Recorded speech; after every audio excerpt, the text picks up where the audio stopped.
नमस्कार friends, planet hub channel में आप सभी का फिर से हार्दिक स्वागत है।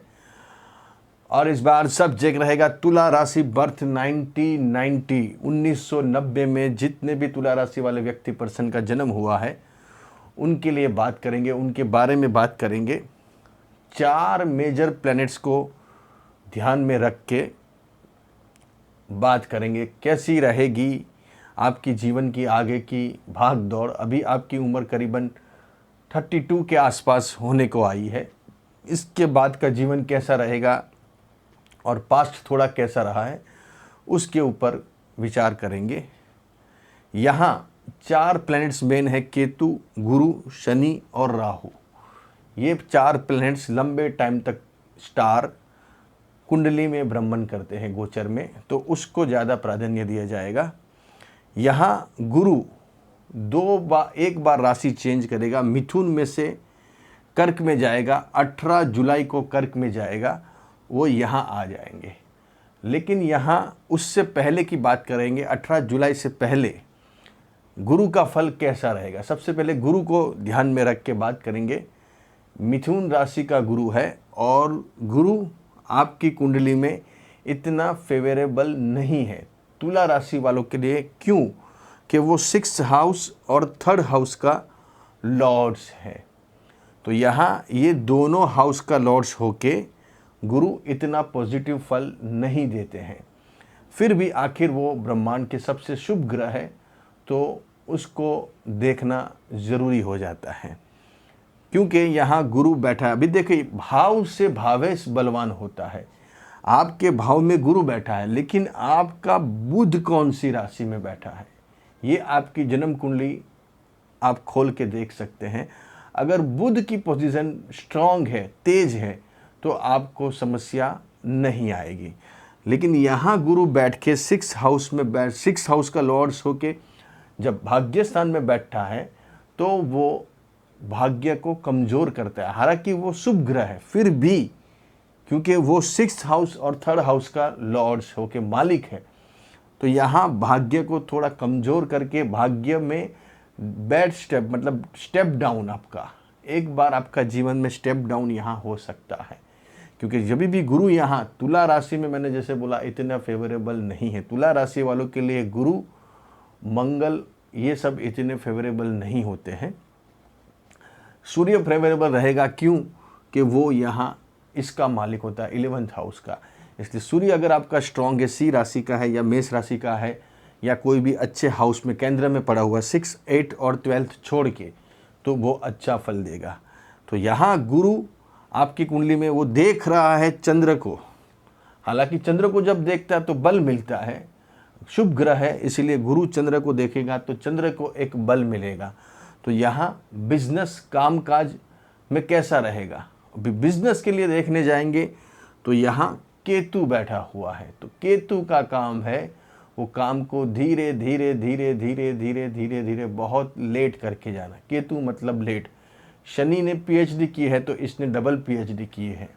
तो केतु का काम होता है काम को रुकाना, काम को स्टॉप करना, काम चेंज करते रहना, बिजनेस सेट नहीं होना, जॉब सेट नहीं होना, कुछ न कुछ उसमें क्वेरीज आना, घर वालों से रिश्तों में दरार आना। जैसे कि पिताजी से आपकी अगर शादी हो गई तो ससुर सास से आपके रिश्तों में दरार आएगी, उसमें प्रॉब्लम रहेंगे।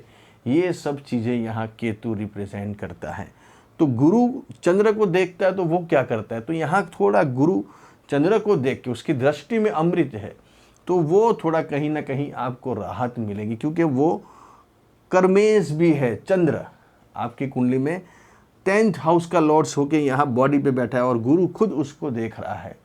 तो ये कहीं ना कहीं पॉजिटिव फल आपको मिलता रहेगा गुरु का। इसलिए जो भी जॉब है, आपकी नौकरी है, आपका बिजनेस है, आपका कामकाज है, प्रोफेशन है, उसमें कुछ रहेगी क्वेरीज, तो यहाँ गुरु उसका बचाव करेगा आपको। तो केतु की बात हो गई। केतु यहाँ मैंने जैसे बताया आपको, धीरे धीरे धीरे धीरे सब चीज़ों को लेट करता है, काम में सेट नहीं होने देता। केतु का काम है लेट करो, बस और लेट करो। तो यहाँ लेट होते होते अगर आपकी दशा अंतर्दशा सही नहीं चल रही है तो वो ज़्यादा लेट करने में लेट लेके जा सकता है आपको। इसलिए यहाँ कामकाज लेट, बिजनेस लेट, नौकरी लेट, जैसे कुछ ना कुछ उसमें क्वेरीज आना, जॉब में कहीं ना कहीं बदली हो जाना, प्रमोशन नहीं आना, उल्टा से जो आपने काम किया है वो काम छोड़ के दूसरी फील्ड में चले जाना, जो आपके लायक ही नहीं, आपने वो काम सीखा ही नहीं, वो सब चीज़ें यहाँ केतु दे सकता है। यहाँ राहु 4th हाउस में बैठा है, तो 4th हाउस में राहु आपको यहाँ भाड़े के घर में पहले शुरुआत से रहना पड़ सकता है, या घर भी है तो ऐसे जगह पे आप रह रहे हो जैसे आपको वहाँ कुछ सूटेबल ही नहीं है, ऐसी सिचुएशन में यहाँ आपको वो रख सकता है।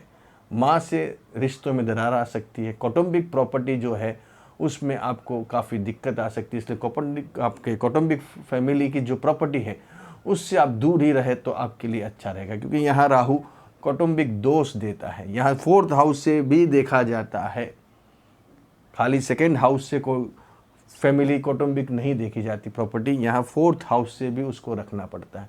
इसलिए भाड़े के घर में रहना, भाड़े के ऑफिस में बैठना, ये लंबे टाइम तक थोड़ा आपको ये सब चीज़ें देखने को मिल सकती है।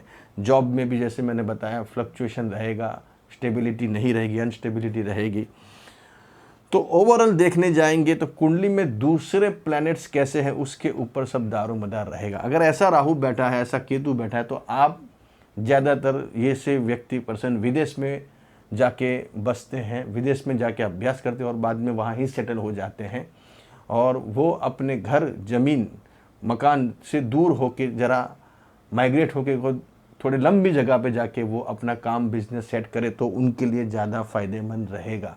आपकी समझो नेटिव प्लेस अभी आपका इंदौर है, आपने इंदौर में जन्म लिया, आपने इंदौर में पढ़ाई की, लेकिन अगर आपको प्रगति करनी है, उन्नति करनी है, तो आप इंदौर से कहीं दूर चले जाइए, जैसे बम्बई है, दिल्ली है, बेंगलोर है, हैदराबाद है, सूरत है, नागपुर है, वैसी जगह पे आप जाके वहाँ से दूर तब जाके आपको सक्सेस यहाँ मिलेगी। ऐसी नौकरी, ऐसी जॉब करोगे तो यहाँ आपको फ़ायदा मिलेगा। तो तुला राशि है, आपकी राशि चर राशि है, इसलिए आपको घूमने वाला काम ज़्यादा पसंद है, और वैसे काम आप करोगे तो आपको अच्छी सक्सेस उसमें मिलने के पूरे यहाँ आसार दिख रहे हैं।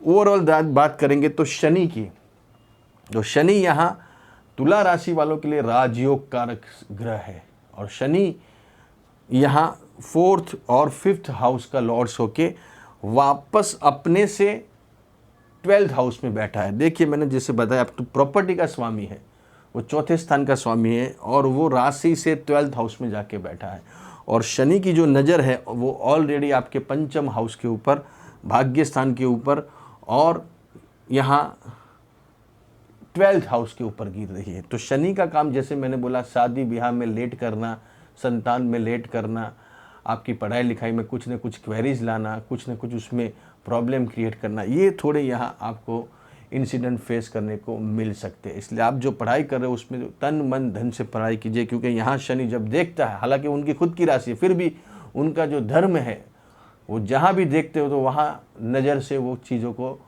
ग्रहण लग जाता है, वो चीज़ों में एकदम स्लोपन आ जाता है, धीरापन आ जाता है। इसलिए यहाँ धनु राशि का शनि इतना फेवरेबल नहीं है, क्योंकि वो गुरु की राशि है। वहाँ गुरु की राशि में शनि इतने अच्छे नहीं गिने जाते, क्योंकि वो ऑपोजिट में बैठे हुए ग्रह है। गुरु एक दूसरी पार्टी के ग्रह है और शनि दूसरी पार्टी के ग्रह है, दोनों में बनती नहीं है इतनी, इसलिए यहाँ शनि इतने फेवरेबल नहीं गिने जाएंगे। फिर भी यहाँ गुरु की सप्तम नज़र इनके ऊपर पड़ रही है, तो ये एक आपके लिए प्लस पॉइंट है, क्योंकि जब जब शनि कुछ न कुछ आपका ऊपर नीचे करने का सोचेंगे तो ये गुरु आपका बचाव करेगा। गुरु आखिर गुरु होता है, ब्रह्मांड का सबसे शुभ ग्रह है, और उसकी दृष्टि में अमृत है। जब भी गुरु देखते हैं तो कैसे भी ग्रह हो, लेकिन उसके अंदर एक नॉर्मलपन आ जाता है, इसके अंदर जो क्रूरता है वो इतनी नहीं रहती है। इसलिए यहाँ गुरु शनि को देखते हैं, और उनकी खुद की राशि है गुरु की, तो वो एक प्रोटेक्ट होगा वहाँ शनि आपको पॉजिटिव फल दे सकते हैं। अगर आपकी दशा अंतरदशा कैसी चल रही है, और कौन सा चरण है शनि का, कौन सा नक्षत्र है, कौन से नक्षत्र में, क्योंकि इसमें 3 नक्षत्र आते हैं गुरु धनु राशि के अंदर, वो कौन से नक्षत्र में बैठा है उसके ऊपर भी डिपेंड रहेगा। इसलिए ओवरऑल देखने जाएंगे तो आपकी कुंडली में मेन शनि है, उसको प्राधान्य दीजिए, क्योंकि तुला राशि में शनि सबसे बड़ा राजयोग कारक ग्रह है। बुध आपका कैसा बैठा है उसके ऊपर दारोमदार है, और आपका सूर्य कैसा बैठा हुआ है, ये भी एक बहुत बड़ा आपको देखने वाली चीज़ यहाँ बन जाएगी। अभी तुला राशि बहुत टेंशन में, चिंता में चल रही है। एट प्रेजेंट की बात कर रहा हूँ 2022 सितंबर महीने में, जो अक्टूबर की मैं बात कर रहा हूँ, अभी आपकी कुंडली में एक लाल बत्ती चल रही है। तो सोच समझ के प्लानिंग करके आगे बढ़िए, ज़्यादा दिमाग लगाइए। जो आप सोच रहे हो वो आपकी सोच यहाँ कहीं गलत, उल्टी हो सकती है, गलत हो सकती है। इसलिए आपकी सोच के ऊपर, प्लानिंग से आपके प्लानिंग कहीं गलत हो सकते हैं। बहुत ही सोच समझ के प्लानिंग करके आगे बढ़िए। ऐसे और वीडियो लेके आऊँगा, तब तक के लिए नमस्कार।